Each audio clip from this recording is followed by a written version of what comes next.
Good evening, Facebook, YouTube, and Twitter.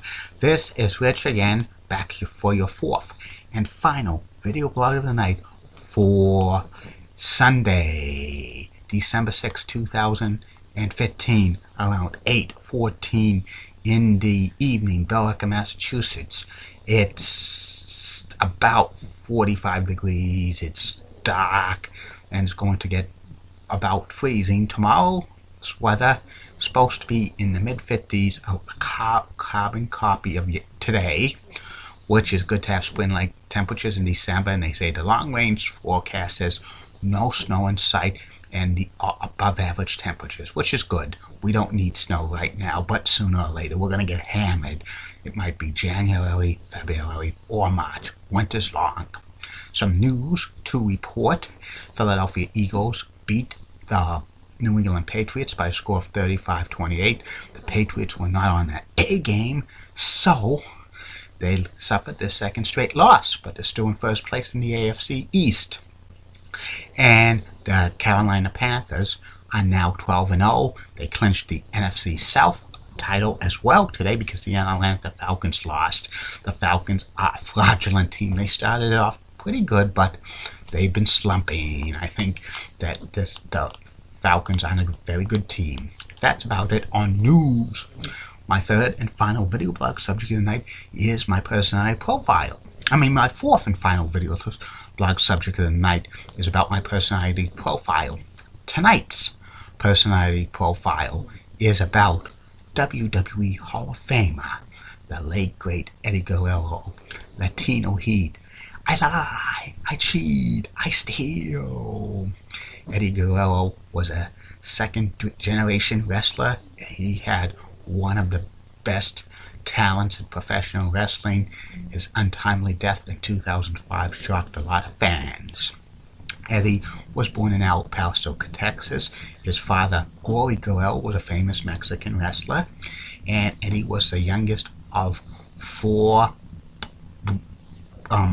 brothers. All of them became professional wrestlers. Chavo Guerrero Sr., Mando Guerrero, and Hector Guerrero. And Eddie was born in 1968, and wrestling was in his blood. His family had a wrestling ring outside their home in El Paso, Texas, and stuff.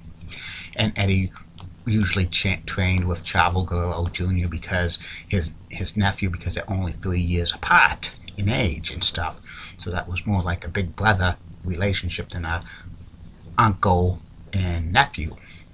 Eddie made his professional wrestling debut in 1987. For the first several years, he basically wrestled in Mexico and stuff. And sometimes he would go to the United States and was actually a TV jobber in WCW in 1989. He had a great match with Terry Funk on a WCW Saturday night. But he shined in Mexico. At first, he was tag team partners with Santoro, who was a famous Mexican wrestler who wore a mask, but eventually Eddie turned heel and he formed a tag team with Art Bar, who was a legend, who was mainly a wrestler in the Pacific Northwest.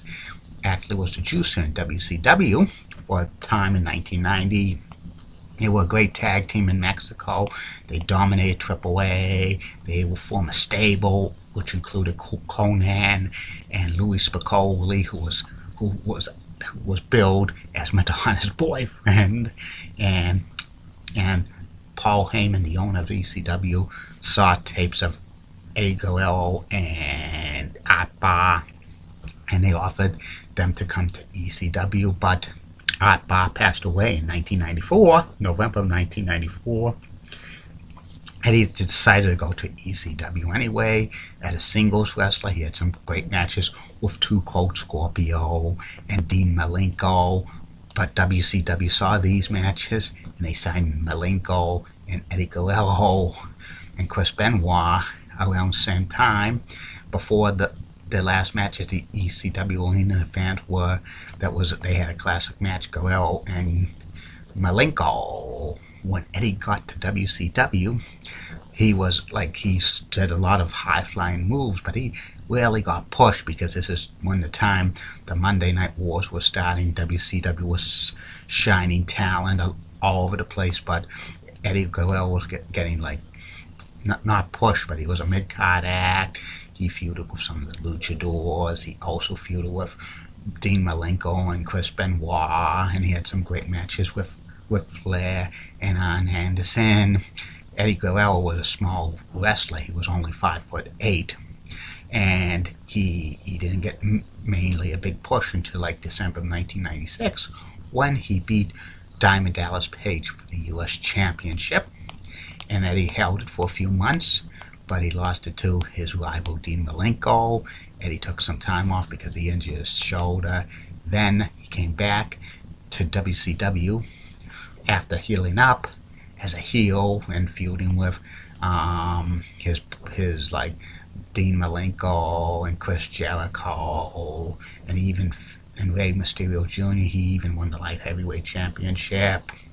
And in 1998, Eddie feuded with his nephew Chavo Guerrero Jr.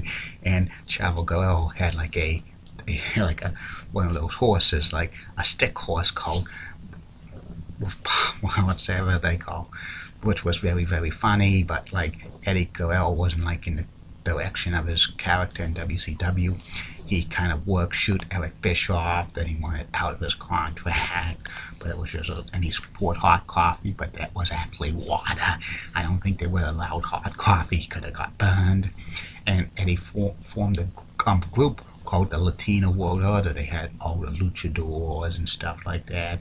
It was a mimic of the NWO, but the group was disformed when Eddie suffered a near-fatal car accident on New Year's Day, 1999. Eddie Guerrero was out of action for several months, and when he came back, he formed the Filthy Animals with Conan and Kidman and Rey Mysterio Jr., and they were with Tori Wilson. This is when they were feuding with the First Family and other factions and stuff in WCW, the Revolution as well. But Eddie Guerrero was fed up with the politics of WCW. He and Perry Saturn and Dean Malenko and Chris Benoit got out of their WCW contract, and they went to the worldwide leader of sports entertainment, the WWE. And when it came to the WWE, they became the Radicals, and they feuded with DX for a couple of matches. Then they turned heel, and they aligned themselves with DX. And Eddie Guerrero got injured. He was out for a few months. Then he started a feud with China, calling her Mamacita and stuff. And at WrestleMania 16, Eddie Guerrero and Dean Malenko and Perry Saturn wrestled Too Cool in China in a mixed match.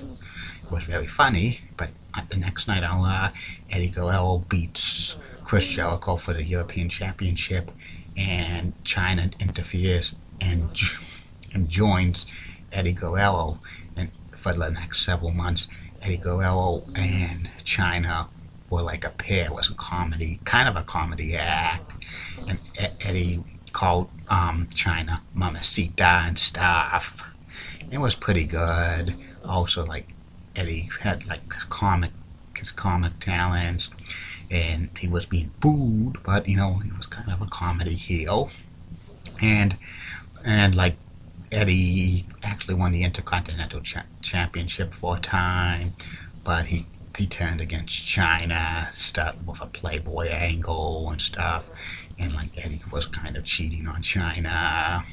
Eventually, Eddie joined the Radicals again. We formed the Radicals with Benoit and Malenko and Saturn, but Eddie's push was being derailed and stuff because he was having problems with substance abuse and stuff.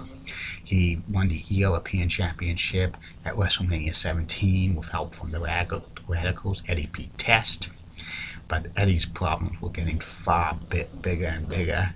He was like arrested a couple of times for DUI. His friends Chris Benoit and Dean Malenko and Perry Saturn squealed on him, and Eddie was released from his WWE contract in the fall of 2001. He had to rebuild his image by going to independence and stuff. And he went through counseling and cleaned up his act, and that happened, and WWE was going to take him back, and they did. In the spring of 2002, Eddie returned to the WWE. He became a heel again. He was going to go into a program with Stone Cold Steve Austin, but Austin bailed on the company.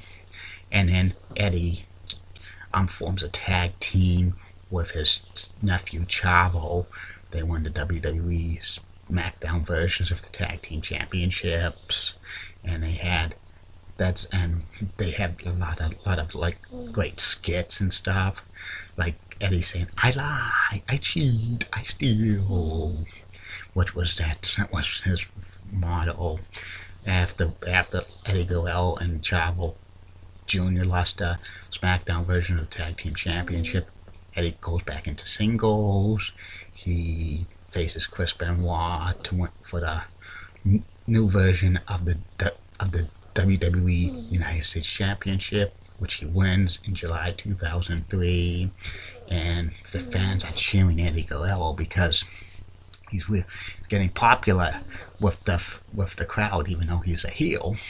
He was turned face in the fall of 2003. He dropped the U.S. title to the Big Show, but there was big plans for Eddie Guerrero and stuff. He feuds with Kurt Angle. His nephew Chavo Jr. turns on Eddie Guerrero. In winter of 2004, they brought back Chavo Guerrero Sr., which they called Chavo Classic, and Chavo Classic, and Chavo Jr. attack Eddie Guerrero and stuff, and Eddie was mad, and this thing was like Kurt Angle was set this thing up, but Eddie was after one thing, the WWE Championship. In February 2004, Eddie beats Brock Lesnar at a pay-per-view to win the WWE Championship. The crowd goes wild and stuff, and Eddie's mother was in attendance, which was pretty cool. Eddie held the WWE Championship for about 5 months. He defeated Kurt Angle at WrestleMania 20 and stuff. He was in for a long reign, but he was getting burned out as champion, and he was, getting back into his habits again. So the WWE pulled the championship off of Eddie Guerrero by him losing into a bull match to JBL in June of 2004. Kurt Angle said that JBL won, even though both wrestlers touched the turnbuckle. I think Eddie touched it first by a hair, but this JBL won. Kurt Angle was WWE Commissioner at that time, SmackDown GM. This was just a storyline to get Eddie back, Kurt Angle back in the ring. Kurt Angle feuds with Eddie for several months, and then Eddie gets into a tag team with Rey Mysterio Jr., and they become SmackDown World Tag Team Champions. They had an excellent match at WrestleMania 21. But eventually Eddie turns heel again when a new team, M&N, come in and beat Eddie Guerrero and Rey Mysterio Jr. for the belts on a SmackDown taping in April 2005. Eddie becomes a dastardly heel again with "I lie, I cheat, I steal." They have a long feud over titles and stuff, and then they had Eddie stalking Rey Mysterio Jr.'s son Dominic, and Eddie beats and Rey beats Eddie at a pay-per-view, and then the next SmackDown, Eddie says, I lie, I cheat, I steal. He said Dominic was not his son, it was Eddie's son. And Eddie was, Dominic was crying. And they this sets up a match at SummerSlam 2005, where it was which was a document on the pole match. If Rey Mysterio won, he would get back custody of Dominic, but if Eddie won, he would keep Dominic forever. And this was a great ladder match, but Eddie Guerrero's wife, Vicky Guerrero, like interferes and prevents like Eddie from climbing the ropes, and Rey Mysterio wins. And Eddie was still like turning face again, and he was supposed to win the WWE Championship at a SmackDown taping in November of 2005 against Batista and Randy Orton in a triple threat match. But that never happened because Eddie, 1 month after his 38th birthday, was found dead in his hotel room in Minneapolis, St. Paul, on November 13th, 2005. He was only 38 years old. He left behind a wife, Vicky, and 3 children, 3 daughters. It was so sad. The years of his substance abuse was eating him up. He took a lot of painkillers because he suffered a lot of injuries in the ring and stuff. And if Eddie was somehow survived, he would have had a long reign as WWE Champion again. He was slated, if he was alive, to face Shawn Michaels at WrestleMania 22 in Chicago, Illinois. In 2006, Eddie was posthumously elected into the WWE Hall of Fame, an honor well deserved. His autobiography came out a couple of weeks after his death. There was also a DVD about him. Eddie Guerrero was a very small stature for a wrestler, 5'8", but he excelled great, especially in the WWE. If it wasn't for the demons, drugs, and alcohol, he still would have been in the WWE today, maybe as an agent or producer and stuff. His skill, especially with Latino heat, was great. I lie, I cheat, I steal. Classic heel, but he could also be a good face as well. And that's about it on this video blog. That's about it on these video blogs for the night. We will be back tomorrow for more video blogs. 3 more to be exact. First video blog will be about the top 10 sports athletes ever to wear the number 32. Second video blog of the day will be about MBTA Green Line, the now defunct A-Train that went into Watertown. And third and final video blog, tomorrow night will be about the late great Hall of Famer Lou Gehrig, the Iron Horse. Keep calm, everybody. I'm a Julie Butter guy. Molly Rosenblatt of WCCO. TV4 rocks and has nice legs. Elizabeth Hutt is so stunning and she's the best, and she's another cute lady. Blonde. Barbara Gibbs of ABC 11 in Raleigh, North Carolina rocks. Amy Swansea's the best. In the words of Dickie Ackroyd, unit director of the Boys and Girls Club of Great America, the more the merrier. Good night, see you tomorrow.